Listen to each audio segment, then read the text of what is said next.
let's go ahead. So, good morning, everyone. Welcome to this very special session presented by Mr. Colin Lovering.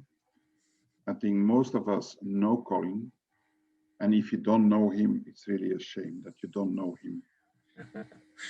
To present Colin, he is the Vice President of the British Romanian Chamber of Commerce, co-founder at Lovering and Partners, business performance consultants, senior advisor in commercial real estate, and office design and build at cost. Is this correct, Colin? It's very correct. Thank you. Didn't miss anything? No, and thank you for the opportunity of being with you today. Okay, so I should say, go ahead. To everyone, put yourself on muted. If you have a question, you can put it directly and ask it directly. This time you don't have to write it in the chat. You can just throw it out and ask Colin. Colin, the floor is yours. Okay, thank you very much, Alan. And I love to be ambushed, ladies and gentlemen. So I guess the next hour hopefully is about talking about my book, of course, because it's the first time I've ever written a book, but also taking the opportunity to share some thoughts and hopefully some wisdom and help along the way. So I guess the first thing is just to introduce myself and I guess my journey so far, as I call it, in the book. So I've actually been in pretty much frontline sales for the majority of my career. And I had a lot of success. I was actually awarded a European Excellence Award 2 years running, which actually prompted the corporation I was working for to ship me off to France. So I lived in France for 3 years as a European sales and management trainer. And then they shipped me off to the USA. So I lived in the USA as the global trainer, and through that period I was really sort of sharing the knowledge and wisdom and tips and tricks that I'd picked up along the way and used myself. And then nearly 13 years ago, I can't believe it, I set up a consultancy and came to Romania. There was a couple of companies were interested. Baker Tilly was one of them. And I came over, did some training, and I guess the rest is history, because I sort of made my presence felt, and one thing led to another, and I'm still here. Like most expats, Alan, we kind of come here and we fall in love with the country, and if there's a good excuse or reason to stay, we stay, and that's what I did basically. Okay. About your book now, what was the main purpose to write this book? I think for anybody to write a book, it's kind of on all of our bucket lists. And I honestly thought I'd never do it. And many people said to me over the years, because I've spent a lot of my time, doing sales training, doing management training, motivational speaking, teaching at the university, etc. And many people have said to me along the way, Colin, you should write a book, you should write a book, you should write a book. Well, I'll tell you the reason why, and it's some good advice for people out there, that sometimes people don't quite know what you do. And you could say members of the chamber, making sure that the other members are aware of exactly what you do, not making assumptions. So a lot of people thought that I spent all of my time up on a stage with a microphone and not realizing my day job was actually using my expertise, if I may call it that, to help companies to perform. And the book was really a way of me demystifying about Colin, but also sharing all this knowledge that's in here and everywhere else. And I thought, let's put it together in a book, basically. The role of sales in general, how do you think it has been changed during this pandemic? It's a good question. I think, well, one of the biggest challenges for people is to admit that they're in sales. And what I say is that everybody on this webinar is in sales, is representing their company or themselves in some sort of way. So we're trying to promote that. I think through this pandemic, sales has slightly changed in terms of emotional intelligence. I think empathy and emotion has come to play much more. And it's almost taken away. You know what I mean, ladies and gentlemen, when you go to an event, and you probably do, I call it event lying, if I can call it that. So you see, you know, if I see Alan, I haven't seen you for a while. Now, if I see somebody I haven't seen for a while, and hey, you know, great to see you again. I was going to give you a call. How are you? And it was always kind of synthetic. It wasn't really authentic before. And I think through the COVID pandemic, we've realized that, you know, we need to care. We care much more about people. So we don't say, hey, how are you? We say, hey, how are you? How's the family? How is everything? So I think, in answer to your question, Alan, that sales has become much more emotional and personal in the way that we approach it. The old style of, you know, the second-hand car salesman kind of sales thing, it has disappeared forever. So I think, in answer to your question, it's more about emotion, and that human touch is much more effective now than it ever was. Yeah, and also everything changed since last year March, that we go more digital with the new technologies. Is it better or worse for the sales? Okay, it's another good question, and without sounding like an old man, I've spent a lot of my time preaching, and trust me, it has been preaching the fundamentals, the basics of what sales interaction is, what the basics of why people buy are. And technology has kind of clouded that. So my answer to the question is that, you know, technology has played a major improvement in many ways in terms of our ability to communicate very, very quickly. But you're looking at somebody who came from an era, and believe it or not, ladies and gentlemen, you know, there was a time when I didn't have a smartphone, I didn't have a laptop, but I was still a very successful salesperson. You know, why was that? Well, you know, because I met with people. I did the traditional ways of doing things. So technology has made a big impact in terms of systems like, you know, like CRM, etc. But I think, Alan, there's always a danger that we become too reliant on that. And I've seen that. And you know, people watching this today who are really sort of thinking about, you know, where do I get my next customer from? What have I got to do? Well, you won't always find it in this. Ironically, we're all looking at a square piece of plastic on our laptops right now. You won't find all of the answers in there. There are some great things in there that we can find, but, you know, without actually going out and meeting people. So it's a bit of a sort of a strange answer to the question, but I think technology has removed the reason, as I keep saying, 50% of the sale is that trust that we have with people. And I've touched on the book already, Alan, because, you know, I say in the book, the way you judge yourself at a meeting is not so much the technical details, it's the experience that you give. And I always do this, and I tell everybody that I coach, every time you have a meeting, it's a bit like today. You know, when we finish this, my first question I'm going to ask myself is, what is everybody thinking right now? Are they thinking, Jesus, what a waste of an hour that was. I'm never going to go on one of Alan's webinars ever again. Or are they thinking, well, I really enjoyed that. I liked what Colin said. I learned a little bit from it. And that's really my objective. And that should be our objective in every call that we make. So we tend to, Alan, focus a little bit on the, you know, WhatsApp messages and email. We send an email and we think, oh, yeah, I've done my email, that's enough now, without that sort of human follow-up. You'll hear me going, and I apologize now, you'll hear me going more and more about this human touch going forward. So technology, great, but use it appropriately. Don't let it replace what really matters. Why people really want to do business with you is because they just enjoy the experience, I think. And in fact, I see that we have quite a lot of salespeople under the audience. For these people, the way of selling, is there a change since 1 year? I see, for example, the people from Frizomat, Mihai from VPK. Is there a change?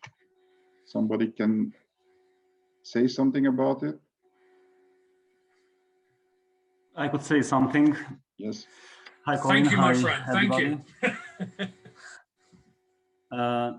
So we are in the cardboard packaging business industry, let's say, and a lot of our sales force was based traditionally on the face-to-face relationship. So a lot of our added value was on our area sales managers having the relationship with our customers directly. What I can say is that in the last year, we and also our customers, we became more savage. I mean, in terms of relational approach, and we are more business-like than we were before. We are working on relationships, but actually we are more direct to the subject and more to the point than it was before. It is a good thing that we can solve more things on a daily basis, and we are more pragmatic, but I have to admit that we lose a lot on the subtle things of the business relationship. This was the change that I felt. Yeah, I hear you, Mihai. I spent most of my career in the packaging business myself, so we have that correlation in protective packaging. But no, I hear you. I hear you on that, and it's interesting you say that, Mihai, because being an honorary Romanian, as I am now, because I've been here so long, it was quite interesting when I first came here that I saw this study about the way that people go about their business, their approach in terms of countries. And there was a study done by, I think it was by McKinsey, and they discovered that, like the British, for instance, we're very people orientated. So if you know any Brits, we're very wishy-washy. We never give, we're not pragmatic, as you say, Mihai. We're not direct. We're kind of very indirect. If somebody says, Mihai, you say, do you like my shirt? I can't say no if I don't like it. I have to give you some other answer. Whereas you would say, no, I don't like your shirt. So it's quite interesting in that dynamic. And then we look at team dynamics, which was the Americans and the Australians, for instance, are very team orientated. So they tend to, we're the best, we're going to kick ass, but sometimes an individual will be left out. Romania, interestingly, comes under task orientation. So it's very much about the pragmatism and the directness of getting the job done. That efficiency, which is something I've learned a lot more, I'm much more efficient thanks to living in Romania.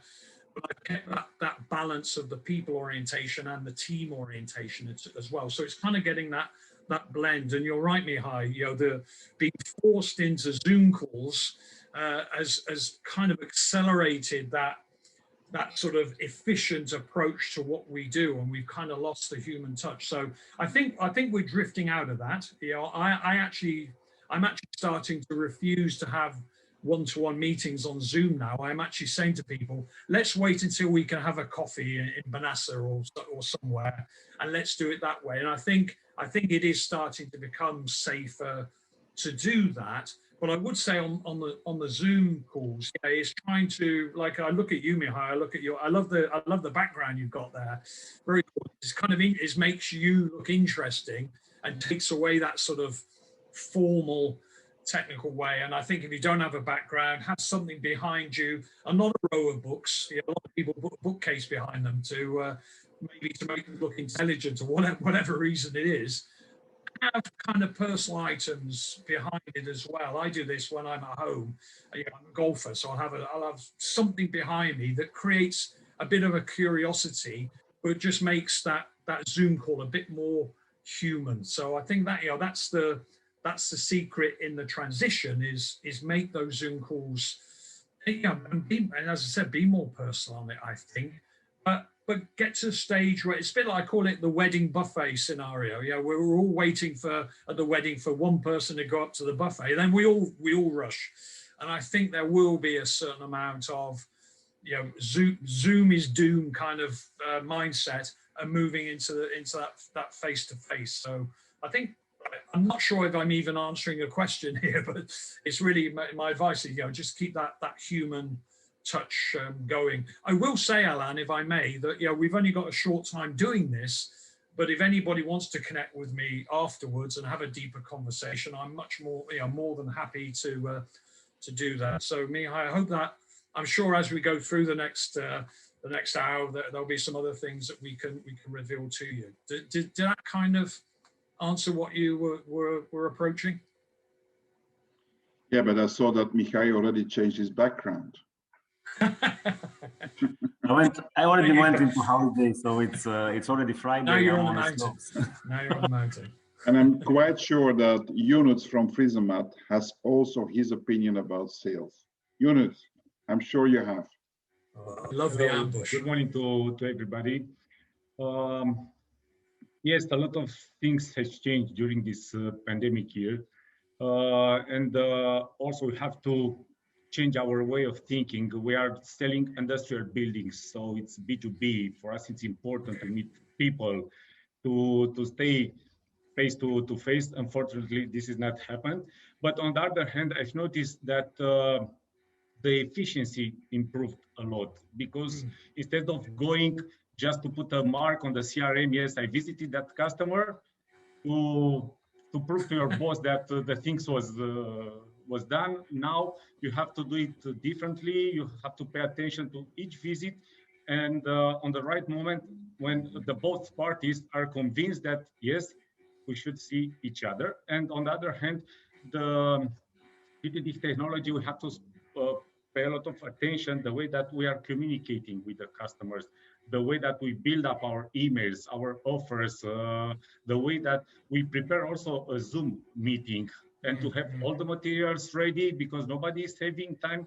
Being face to face, you can add 10, 15 minutes, but behind the screen, you don't have too much time. So the way that you prepare the Zoom meetings and other things are very important, and it forced us to change the way of doing things.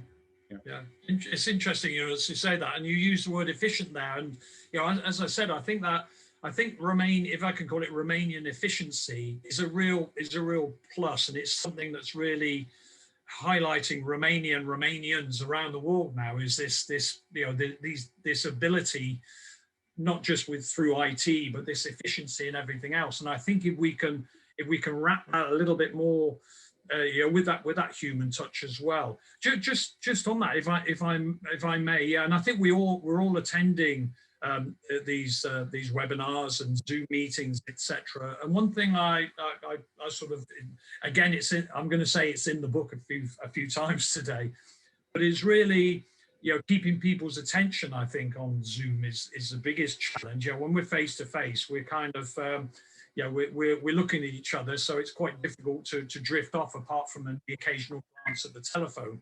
When you're on Zoom, you don't even know if people are actually got any trousers on, of course. So it's kind of a different dynamic. So one thing I've found is just to make it sure, if you're having a Zoom call with a customer, is a couple of things. Is really taking control of the Zoom call right from the start. And I would say with Yunus, if I was having a meeting with you, say, thank you for joining me on this call today. And we spoke the other day about the challenge that you have with the building permits or whatever it is. What I'd like to do today is to touch on this. I want to touch on this, and I want to touch on this. It's going to take about 30 minutes. Is that okay for you? And I would get a reply from Yunus to say yes. And what I've done there, ladies and gentlemen, is not only got control on the meeting, and I've already laid out my agenda, but I've also got the person's okay of 30 minutes. So, and I know you have the same experience. You could be on a call with somebody, and after about 25 minutes, you start to think, bloody hell, you know, how long is this going to go on for? I've got another meeting at 2 o'clock, and you start to drift out of concentration. And the salespeople will know, you know, our magic moment tends to be 5 minutes from the end of the call. You know, that's when we're summarizing and we're going for the next step. And I've witnessed it many times that they kind of lost the attention because of this time thing. So thank you, Yunus, for kind of jogging that memory in my head. Every meeting we have, even if it's a meeting with a colleague, I think if you set that time out, look, I need about 15 minutes. Is that okay for you? And get that okay back. You'll find you get much more attention. And obviously, if it is 15 minutes, if you can finish in 13, that's even better. You know, people love it when you can actually have that efficiency, as you call it. So thanks you notes. I hope that was helpful. Thank you too. Meanwhile, Claudio Baccio was writing some questions in the chat. Maybe Claudio, you can ask them directly to Colin. Yeah, hello, Colin. Nice to have you here, Hi. to see you. I was curious, keep in mind your big experience in sales, how it looks day in a professional sales person in general, and if you can describe also in a pandemic period, as you see it and understanding. That's one question, and the other one, how it's this different in comparison with other sales books on the market, because everyone who wants to grow his sales definitely wants to read, but there are a big number of books on the shelf, and we have to decide, and it's difficult. And you could help us in that direction. Yeah, maybe. it's a well. Thank you for the question, because it gives me a great opportunity for the next 5 minutes to pitch the. It's a good question, because I'm a sales guy. I'm still a sales guy. And like a lot of you, I've watched videos, I've read lots of books. You pick up, I know Simon Sinek book, and one thing I realized was that for salespeople in general, we don't have a long attention span. We don't have so much patience, so we're not great readers. We tend to like flip through a book rather than read it from cover to cover. So I really sort of bore that in mind when I wrote this. There was two things in answer to your question. One, I wanted to put everything in one book. So we've got 30 sales scenarios, which I think covers just about everything that every single one of you would face on a daily basis. But I've also put my own experiences in there as well. So I think every single thing, I know everything I put in here is very authentic. It's very real. There's not a lot of theory in there either at all. So that was really sort of the inspiration by what you said there was, how could I put everything in one book? But as you see, it's not a thick book. It's only 100, I don't know how many pages, 120, 21, 127 pages. So it's only a small book, but I wanted to make it just nothing theoretical in there at all, just totally focused on that. So that's kind of in answer to one point you make, why I did that. And, has sales changed over these long years that I've been in it? It really hasn't. Do we need to get back to a little bit of, back to basics? I think we do. And one of the advice, and I think it was something that was touched on as well. What I say to salespeople is we tend to focus too much on selling in the short-term basis. So we tend to look at the people who want our product, and sort of reactive sales, and that's a natural place to go because we're naturally chasers. And when we see an opportunity, that's when our sales drive comes in. It's quite difficult and I say to a lot of people is spend 50% of your time visiting people who need your product or service, and 50% of your time visiting people who don't need it. And what I mean by that is those sort of influencers, those people who could put you in touch with somebody give you a reference, etc. And as you can see, as I'm talking, there's nothing that's rocket science here. It's kind of basic stuff. But I think for you out there, if you take the time to do that, those in terms of depending what product you're selling, if you're in the reactive mode, we know it's very price driven because there's competitors involved. And they're not great sales meetings, not sales people, because you get this sort of client salesperson scenario going on, and one wants to outdo the other. The other 50%, when you meet people, so Claudia, if I come and see you next week, I don't think I've got anything to sell you right now, but I can bet your bottom dollar we would have a really great meeting. And after it, you'd say, I really enjoyed that. And after it, I would say, I really enjoyed that meeting. And when the time comes when you do need me or I need you, it's more of a natural progression that happens. So that's a bit, I think, it's not really what's changed through COVID. It's really what we need to change as we go forward, and really say, look at those people who don't want your product or service right now, and you will find in my career, most of my success came from that 50% than the other 50%. My biggest profitability came from that 50%, not the first 50%. So I think that will be, I think, did I answer the question? I give such long answers, I'm forgetting what the question was in the first place. Yeah. Most of it, yeah. Yeah, okay. Colin, I have another question because one of the participants today, he had a startup last year. Yeah. In fact, at the start of the pandemic. What you should advise to let grow his sales? Yeah. It's a tricky question, I know, but it's a That's reality. okay. You can give me tricky questions. Okay. Although you're not paying me for doing this, but you can still give me tricky questions. On startups, I think the first thing is to demystify this horrible statistic that I think it's 90% of startups fail in the first year. I know that it's not because the product or service is a bad one. It's because that individual who tends to be startups a lot of the time, particularly out of Romania, tend to be IT related. So that genius who's come up with a new concept, a new app, whatever it is, doesn't always have that commercial ability, if I can call it that, to take that great idea and take it to market. So my advice to startups is really to seek help. I have an associate who works with me, Florin Petrescu, who is an expert on helping a startup really get their product to market. So Alan, there isn't a I could spend the next 20 minutes giving advice on it. But one advice I would give it, and it's really about it's going back to what I said before, that it's about getting people to know you and know what your product is doing, etc.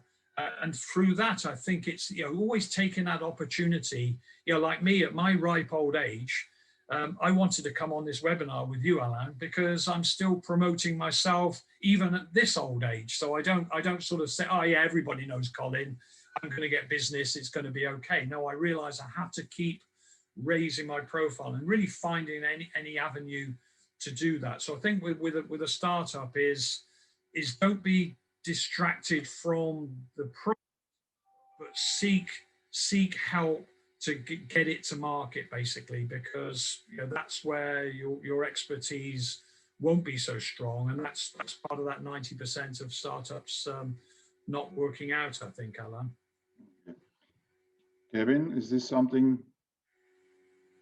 Is correct what Colin is saying? Our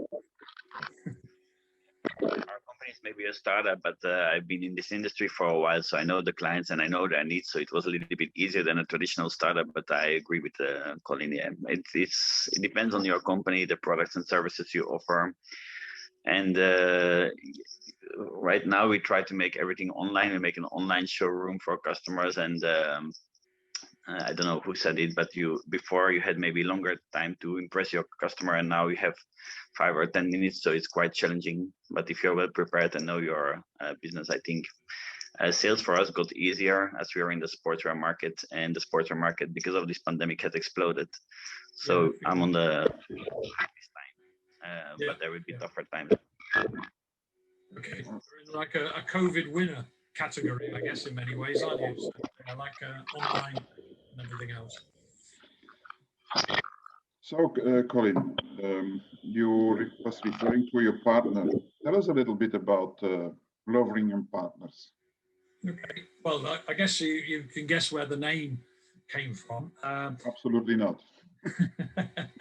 So Lovering and Partners was something it's based what I said earlier on, that this misunderstanding. People tend to know Colin Lovering, because I'm up on the stage and doing all these things, but it came to light when somebody said to me, how are you coping through COVID, because there's no events? And I said to them, that's not all I do. They said, oh, I thought that's what you did for a living. I said, no, and that was the trigger to make me realize I've got to formalize this a little bit.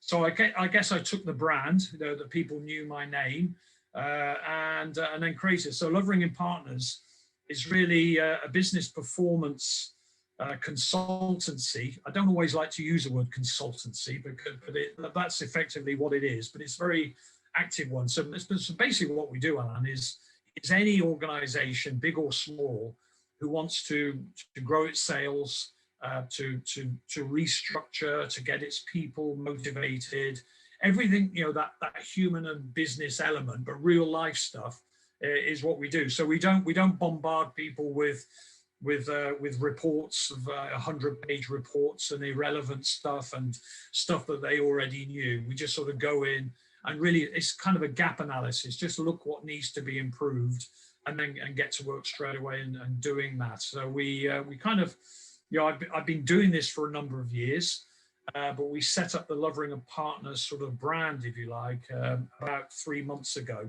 So we're in the early stages, and we're talking about startups then. We're treating it like a startup. So you will see, there's a lot on social media that we're pushing out there, just letting people know what we do. But what we are attempting to do, and I'm attempting to do, is just to get meetings, because sales is all about meetings. We can talk as much as we like about everything that we're doing, but if we're not having face-to-face or Zoom meetings with potential customers, we ain't going to grow our business. So that's really the Lovering and Partners model. So wish me luck, because I'm treating myself like a startup, Alan. So. Okay, will do. But how you can help organization and individuals with your start? As I was sort of touching on, I think the most courageous thing for anybody to do is to say, I need help. I've got a business. I'm a seasoned business person. I've been in the industry for 20 years, but I need a lift. I need something just to inject a little bit of a change in direction. So I think that's the biggest challenge. And everybody will know it. When you're trying to sell a product to somebody, especially when they've got an existing competitive product, the hardest thing is to convince them that they need to talk to you, because you could actually change their lives. So that's the toughest part, the toughest hurdle to overcome. We do it in a very informal way, a very informal approach. But basically what we do, Alan, is just go in and do a kind of an audit, look at what you got right now. Sometimes, to be honest, I was with somebody last week, and at the end of the discussion, I said, you know what, you're in pretty good shape. I just recommended one thing to them. So it didn't become a client for me because they didn't need me. So I would never indulge in doing stuff for the sake of it just to earn a few dollars. If people don't need us, I just say, congratulations, you're doing a great job. So that's what we do. Just go in and just help a company, small, medium, or large. I work with some big industries as well, and just help them just to raise the bar in their performance. At the moment, Alan, it's all about sales. People want to sell more. So I'm just going in and spending time either training or just spending a bit of time with the sales manager, doing one-to-one coaching as well, and just helping them. So it's kind of simple. It's kind of very harmless and simple. And I do my bit, disappear, and then see how a company is performing after that. As you told, you are a well-known person for live events as a speaker. As a moderator, let's put it in this way. How do you see this coming back? Are we coming back to the old normal or to the new normal? How do you see this? It's the latter, I think, Alan. I think the reality is this. I think the word is hybrid, is what's been used now in terms of offices and people working from home, etc.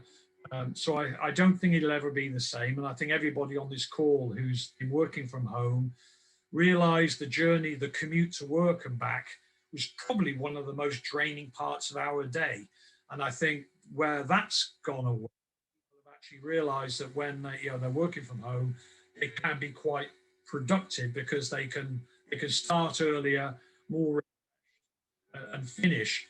But doing that every day has another effect. So I think it's a balance there, Alan, that's going to happen. This hybrid working is going to be the sort of the norm. For me personally, you know, I do get out every day, except for one day I try to keep at home to do my bits and everything else. So, but the rest of the time I am trying to get out. But I think it's still changing. It's still changing. But I think it will go to a different way of doing things in terms of selling our products. Yes, it's already been highlighted by the gentleman there that, you know, it is a different way of selling. But I think the principles of what we do, the principles of promoting our business stay exactly the same. I think one thing, you know, that you know, a bit of advice I give is, especially for the companies out there. I think we've got some people from Raiffeisen Bank, for instance, I think on the call. Yeah, they're there. Are they? Yes, I think there are some people from the bank. So let's say, just, you know, I'm just trying to take an industry. So take the banking industry. And I think somebody like Raiffeisen or everybody on this call, you know, you built up a company or you work for a company that's got a strong reputation. And I think sometimes we focus too much. And I think you should look at your company as like an amazing restaurant in Bucharest. There are some amazing restaurants in Bucharest. When you go there, you don't expect the steak not to be cooked properly. You don't expect the glasses not to be clean or the table linen to be clean. What you don't expect is that experience that you get from that. And I think we all agree, some of the places that we recommend, maybe we've even had a bad experience, but the way they dealt with that problem has made us recommend it. So my message is don't always focus on, you know, on this task orientation. Don't always focus on, when you're presenting to your customers, everything about, you know, so in 1985 we did this, in 1986 we did this.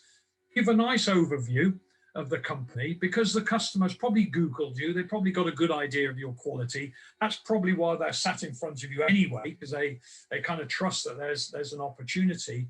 But really sort of focus on those differentials. And this is a hard question for everybody, is, you know, could you name five clear differences between you and your competitors?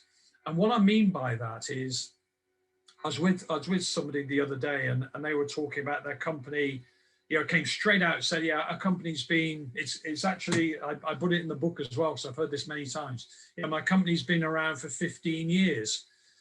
And I could see the customer looking at them thinking, what do you want me to say? Happy birthday and bake you a cake? You know, that doesn't mean anything to me. And I think we tend to sometimes assume that those qualities of our company will be resonated into true value and differentiators for our customer when we don't. So really sort of, you know, what I mean is have that list, but don't make those statements. Have that, what we call a positioning question for it. So, you know, Mr. Customer, how important is the environment to you? I saw on your website, you're very focused on sustainability. Is that something that's important to you with the partners that you work with? And if that customer says, well, yes, it is, it's kind of like a bell ringing, ding, ding, ding. I've just uncovered a need, and I'm going to park that, and I'm going to come back in, a bit like you're doing with me, Alan. It's kind of like CNN interview. You're interviewing me, and that's what we should be doing with a customer, not just downloading information. And again, it's in the book. We're giving away three signed copies of the book, by the way. So Alan's going to choose the winners of that. But one of the things I say in the book is about selling backwards. And what I mean by this is, our traditional way of selling is, you know, hi Alan, this is my company, this is the product, this is the features of that product, this is the benefit of those features. Would you like to buy it? Is kind of, you know, I'm doing this in a jokey way, but that's kind of the way we tend to approach business. And the answer, as we all know, is either a yes or a no, whether it's 50-50, 60-40, 70-30, that's the answer we get. So what I say to people is sell backwards. And what I mean is start at the other end, and what I call the advantage. What is the real advantage for that person sat in front of you? It could be a personal one. You could be doing something that makes that person get a promotion that they've always dreamed of. It could be the bottom line of that company. It could be something, but what is that true advantage? And that's why I always say, make sure you have treat it like an interview. My greatest hero is Christiane Amanpour on CNN, because she has this wonderful ability to ask lots of nice open questions, and she fills those questions with, how do you feel about that? How does that make you feel? So she gets to the real emotion of why people want to buy. And then, as you know, if you've watched Christiane Amanpour, she gathers, like the way that we gather the needs, let's talk old terminology, gather the three specific needs, we uncover those needs.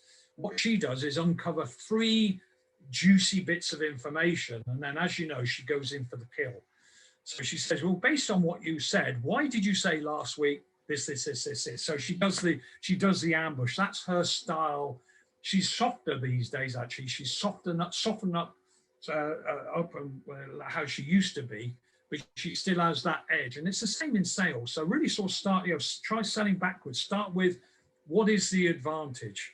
What is it? Alan, I know you have a problem with retention right now. And if you could find a way of reducing that significantly, would that be of interest to you? Well, of course it was. Okay, thanks for that. Let me ask you another question. And that's really how I perform a sales call. I put myself in a situation where, for me, sales is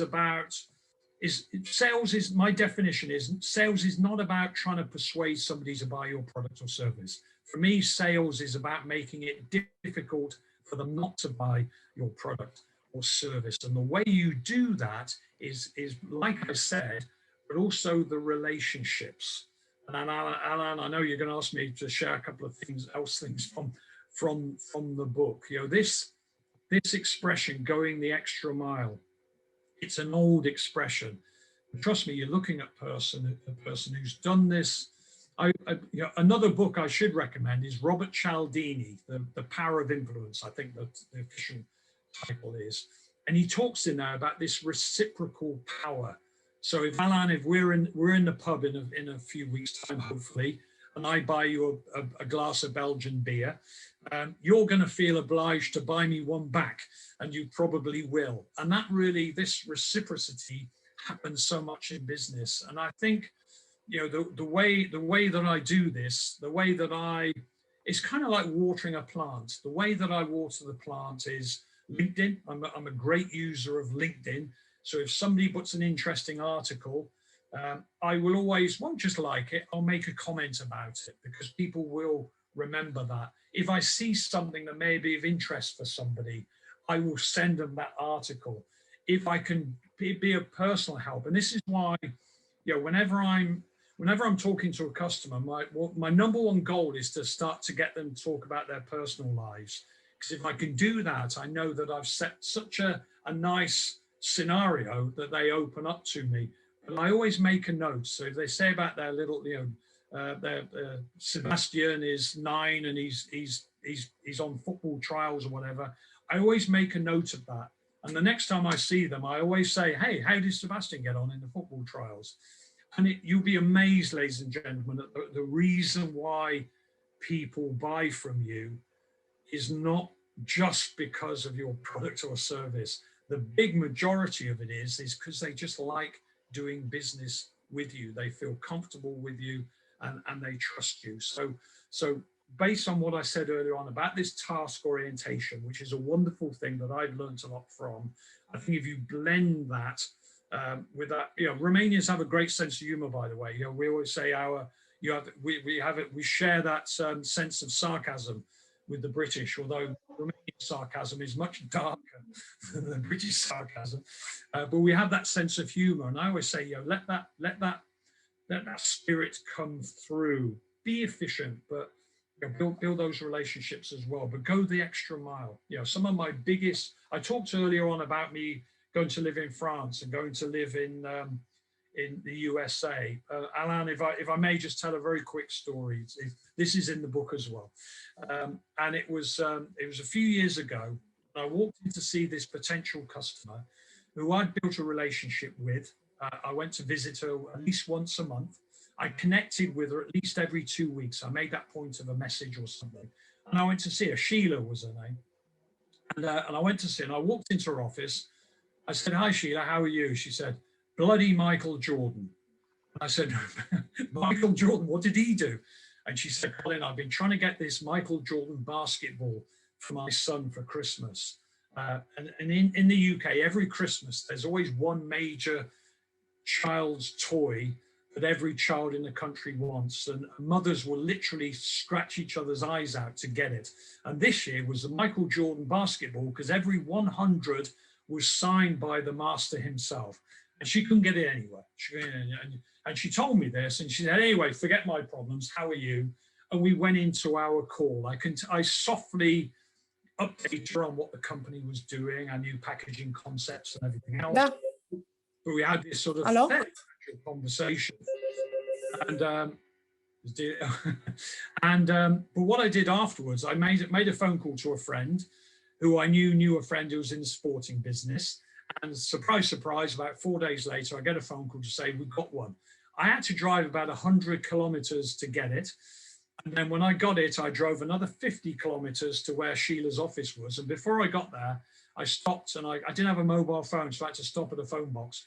And I called her. I said, "Hey, Sheila, it's Colin. I'm just passing your door in a few minutes. I've got something for you. Do you mind if I pop by?" She said, "Yeah, sure," because I had a good relationship. So I walked in with the Michael Jordan basketball in my hand and the receipt, I will add, ladies and gentlemen. So I walked in, I gave her the basketball, I gave her the receipt, she gave me the money, she gave me one of those hugs. You know those when people hug you for a little bit too long and you start to feel a little bit uncomfortable? She gave me one of those, and that was it. And I left her. I said, "I've got to go," and I left her to it. And then you know the end of the story. In about 6 or 7 months' time, when they were renewing the contracts, we were added to the list. And I ended up getting, it was about a 1.4 million euro, let's call it, contract, which was breathtaking for me. And that made me become European Salesperson of the Year. And then some other stuff maybe come the second time. And then I went to France, and then I went to the USA, and eventually came to Romania. So I could say the reason why I'm here is because of Michael Jordan. And if you met Sheila today and said, "Do you remember Colin?" She would say, probably, "Yeah, I met him," but she wouldn't say, "Yes, let me tell you about their products and services. Let me tell you about their lead times. Let me tell you about the quality and backup and maintenance." She would say, "I'll tell you about Colin," and she'd tell you the Michael Jordan story. So it's a long story, but really sort of think about these little things that make the difference between you and other people. Or remember what I said, the definition of sales is not trying to persuade people to buy your product, it's making it difficult for them not to. You could say it's manipulation, of course. You could say these things are, but that's life. Back to the beer, Alan. I buy you a beer. I don't buy you it because I want to get one back, but I still know you're going to buy me one back. A Belgian beer, huh? Belgian beer, of course, yeah. Belgian. Otherwise, I don't drink. Okay, but it's a nice reference to Michael Jordan. Was for me as I was a basketball player, the best player in the world ever. Yeah. So okay. So what's next? You will write. Okay, you spend some time to write this book. You're going to write another book, or how long it takes I am to indeed. write? I'm half, and trust me, you're looking at, I said about salespeople that we have a low attention span. We need variety in our lives. So for me to sit down and write 38,000 words was nothing short of a miracle. But I'm halfway through the next book, which is going to be called The Day in the Life of Exceptional Sales Managers. So I'm going to focus on the manager side of it as well. So that's the project that's in there. But it's a strong point I make there, Alan, about variety. You do find a lot of people in sales, they're very much focused on the chase. It's in our personal, I'll give you a horrible statistic, shall I? But they did a study in New York, in a courtroom in New York, a divorce court, and they found about like personality style, socializer, a thinker, a direct person, and a relating people person. And they found that about 80% of divorce cases involved a socializer, where salespeople tend to fall into, because of this commitment to to loyalty and continuity. And you'll find a lot of people in sales will actually eat a pizza. They'll get to the third slice and they'll start to slow down. It's not because they're not hungry, it's because of the monotony of eating pizza. Same with pasta. They're not great pasta eaters. They love it when you go to a Chinese restaurant or Indian, whatever, and you've got lots of different dishes, or Lebanese, and you can choose all the dishes. They love that. But that sort of that routine kind of life is a big challenge for them. So that's the next book coming out soon, I think, Alan. Okay, nice to hear this. So regarding your 3 copies, how are we going to give it away? My proposal is that you, Colin, ask a question, and the first 3 who ask the fastest will get the book. Okay. Okay. So my question is, if a train is traveling at 60 kilometers, it won't be that one. So everyone needs to be ready to answer the question. And the first 3 I guess let me ask a question on sales. I can't think of a question, Alan. Can you think of a question? Not directly. It's yeah. Thanks for preparing me for this, by the way, my friend. Yeah, but a salesperson needs to tackle everything. Well, I'll tell you what we could do. If I can't think of a question, is with Mihai, Yunuts, I forgot that we had 3 people come on, I think. Yes. So let's say they get a copy of the book. Okay. So the 3 people who ask questions. It's Kevin, it's Claudio, and Yunuts. And Mihai as well, yeah. Mihai. Yeah. Yeah, you must have another screen than me. I've got some more books, so Okay. I'll get those out to you anyway. So we'll okay. And I'll get a copy to you as well, Alan. Okay, that's good. So let's not leave it here.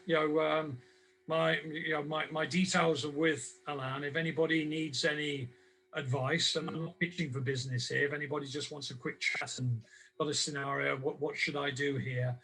Alan, I'm more than happy to continue the journey, and because I'm practicing what I preach here. I'm looking at all the people on this thing not as potential customers, but just more people that I can get to know that could maybe open some doors along the way, or we just have a good relationship. And that's really, for me, what sales is.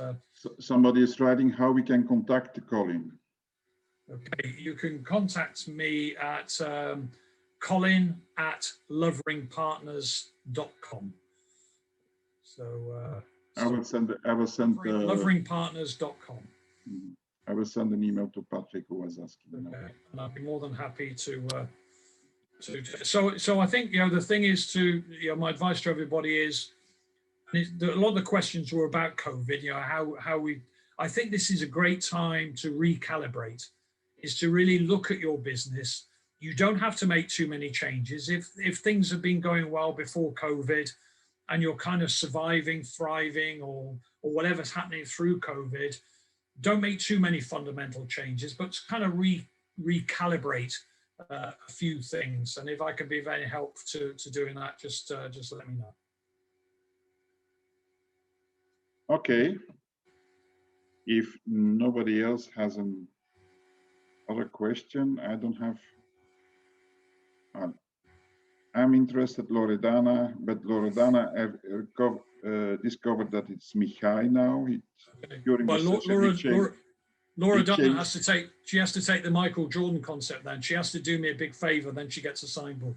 But Mihai, I will split it with Loredana if it's needed. I will sign it for Loredana. Okay, but don't put it on eBay. I'll be watching everything. Okay. So, Okay. Alan, thank you so much, and Mihai and everybody. Thank you so much. Maybe Alan, we can do without just focusing on the book. I'll be more than happy in a month or so if you want to do another session, and we'll continue this journey. Okay. If nobody else has a question for Colin, then we can go for lunch. Okay. Thanks, Alan. Thanks, everybody. I hope it's been useful. Okay. Have a You nice day, and thanks, Colin. See you. Bye-bye. Bye-bye, everyone. Bye.